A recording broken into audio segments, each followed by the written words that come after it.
Welcome to our Week 6 training tape for New Mexico High School football officiating.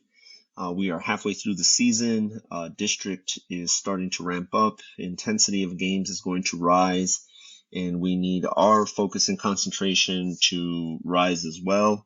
Go back and look at old training tapes and make sure that you are talking about issues from early in the season now during your pre-games as well. And take this week's training tape and use it for some pregame discussions as well. Hope everybody has a good week this week, and let's get on with our plays. Play 1 today is going to involve a blindside block. We want to follow this defender highlighted here with the arrow. Let's go ahead and let the play run. You're going to see passes thrown down the field, and he lays out a unsuspecting receiver crossing the formation.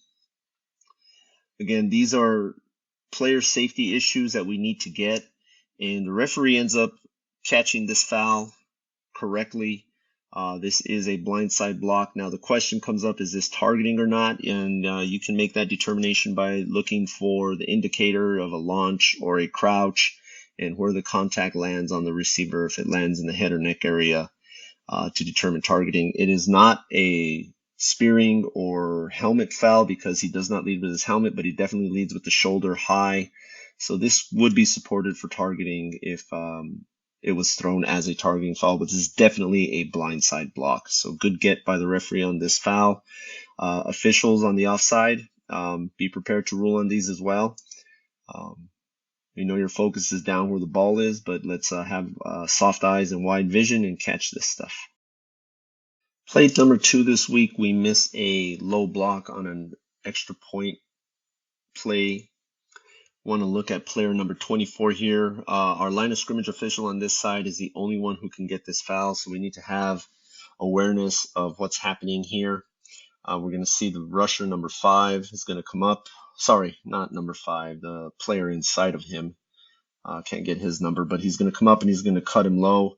There are no low blocks allowed, and so we need to get this foul again. Player safety foul, line of scrimmage official, this is your foul to get all day, all night. Our third play on the training tape today involves a simultaneous catch down the field. I'm going to go and let this play run through, and we can talk about the different aspects of this play. We're going to have a deep pass up the sideline, and we're going to see both the defender and the receiver going to come down with this ball. And the defender is eventually going to come out with it, and we award an interception to the defense. And we're okay with that ruling. Right here, looks like the receiver has the ball in his possession. And then shortly after that, we have a defender coming in, and he has the ball in his possession. And they're both coming to the ground, and they both come to the ground with it. What we want you to do is definitely come out with a ruling of whether you have a catch for the offense or an interception for the defense.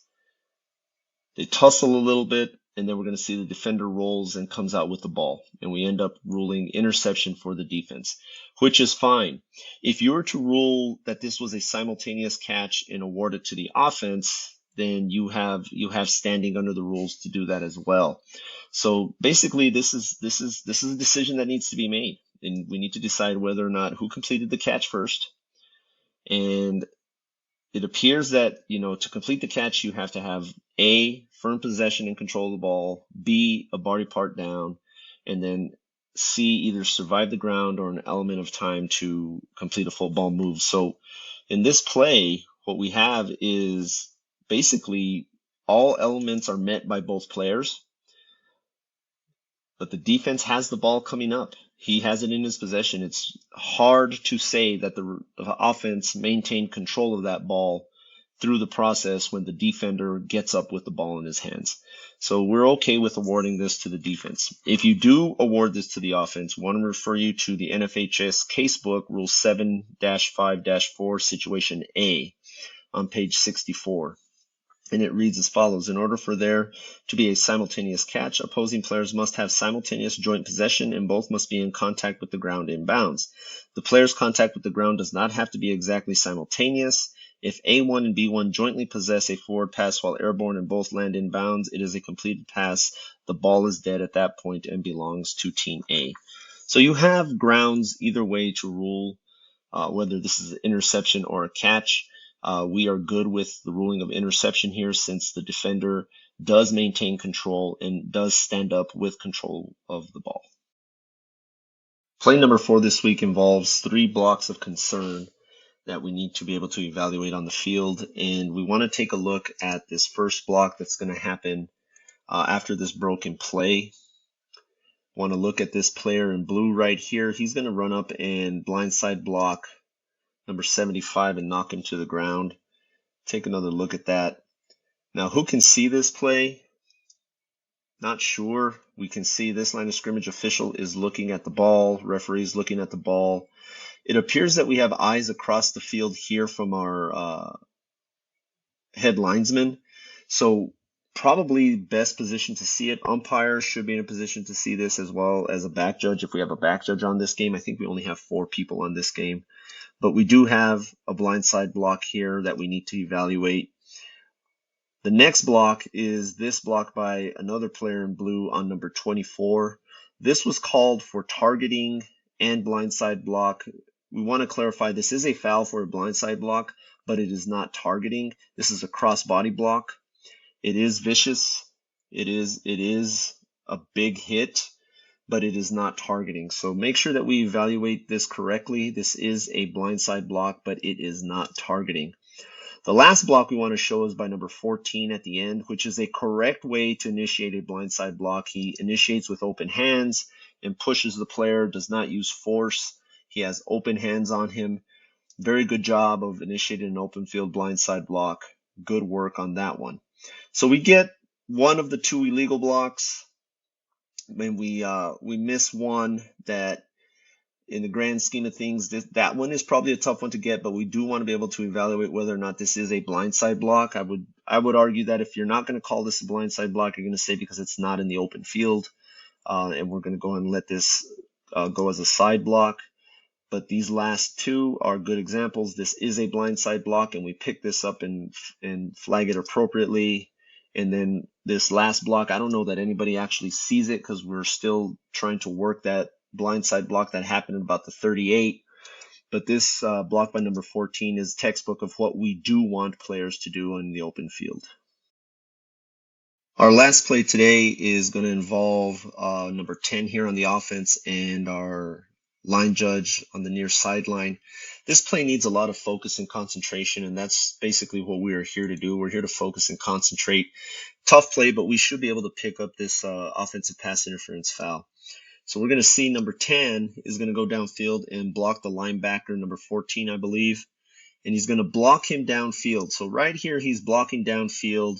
Quarterback is rolling out. Our line judge should be able to see that and judge it as blocking downfield. Now, it's not a foul right now because the ball hasn't been thrown.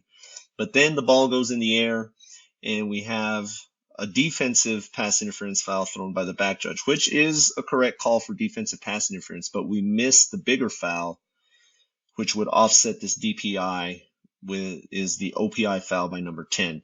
So in order to get this play, we really have to be able to focus and concentrate and realize where our keys. The ball is snapped. Our key, number 10, is right there.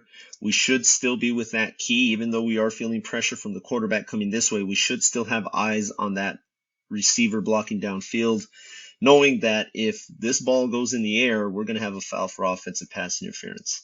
Eventually, the ball does go in the air. Number 15 is restricted by the defender, number 13, and the back judge comes in with a flag for defensive pass interference. So we really should have offsetting fouls on this play. Just need to focus and concentrate on our keys and stay with those keys, especially when you got pressure coming to you. There's a lot going on coming into your face.